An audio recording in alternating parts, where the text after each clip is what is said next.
नमस्कार दोस्तों, आप सभी का हमारे चैनल AVS इंस्पायर्ड में स्वागत है। दोस्तों, एक बार बुद्ध अपने भिक्षु के साथ भिक्षाटन के लिए किसी गांव की तरफ जा रहे थे।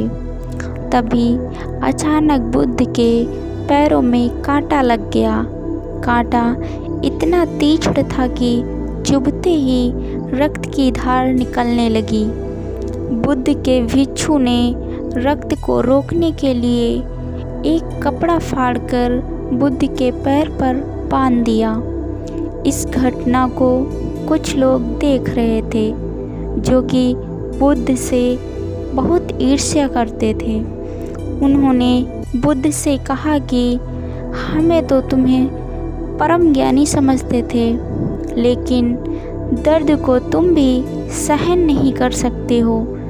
तुम पाखंडी हो और ये हमने सिद्ध कर दिया है। ये कांटे हमने ही बिछाए हैं। इस गांव में तुम्हारा स्वागत नहीं, तिरस्कार होगा। इस गांव में तुमको कोई भिक्षा नहीं मिलेगी। बुद्ध ने उन लोगों से अनुरोध किया कि कृपया करके मुझे इस गांव से भिक्षा लेने दो। बुद्ध के ईर्ष्यालुओं ने बुद्ध का उपहास बनाते हुए कहा कि अगर तुम्हें भिक्षाटन के लिए इस गांव में आना है तो तुम्हें अपने रक्त की बलिदानी देनी होगी। तुमको इस कांटों के रास्ते से गुजरना होगा। भगवान बुद्ध ने उनकी चुनौती को स्वीकार कर लिया और कांटों के रास्तों पर चलने के लिए अपने कदम बढ़ाने लगे। बुद्ध मुस्कुराते हुए कांटों पर चलने लगे। बुद्ध के साहस को देखकर गांव वाले चकित रह गए। कुछ लोगों की आंखें फटी की फटी रह गईं। गांव वाले सोचने लगे कि बुद्ध भिक्षा के लिए दूसरे गांव भी जा सकते थे, लेकिन फिर कांटों पर चलकर क्या साबित करना चाहते हैं। गांव वाले बुद्ध के संदेश को इतनी जल्दी नहीं समझ पाए।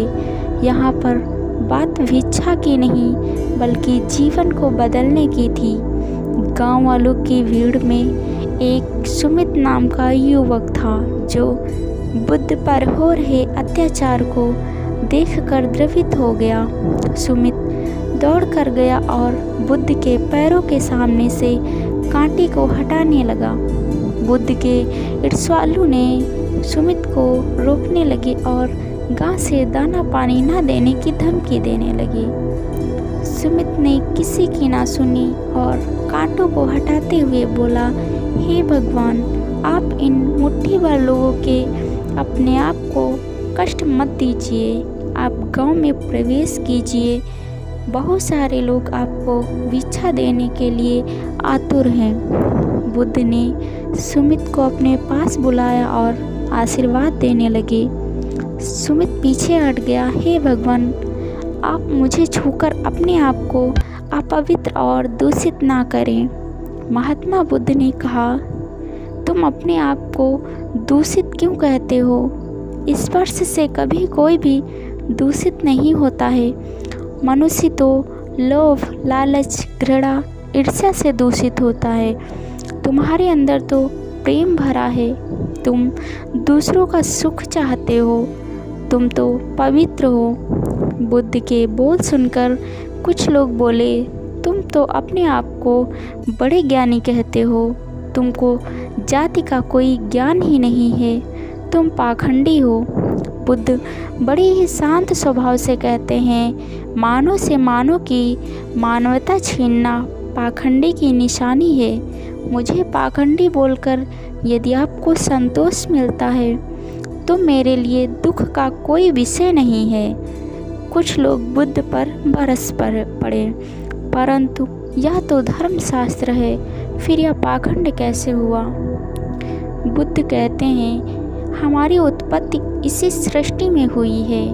नदियों का पानी सभी के समान रूप से प्यास बुझाता है। खुले जंगलों की हवा भी भेदभाव नहीं करती है। खुला आसमान हमारे पिता के समान हमारी परवरिश करता है। बुद्ध कहते हैं, मानव मानव में भेद करके अपने संबंधों को बिगाड़ता है।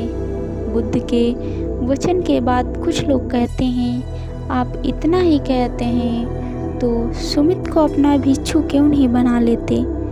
बुद्ध ने कहा कि अच्छा सुझाव है, अगर सुमित तुम चाहते हो तो तुम मेरा भिक्षु बन सकते हो। बुद्ध के आमंत्रण पर सुमित पहला नीच जाति का बौद्ध भिक्षु बनता है। इस पूरी कहानी में केवल सुमित का जीवन बदला, शेष सभी लोगों का जीवन रूपांतरित हुआ।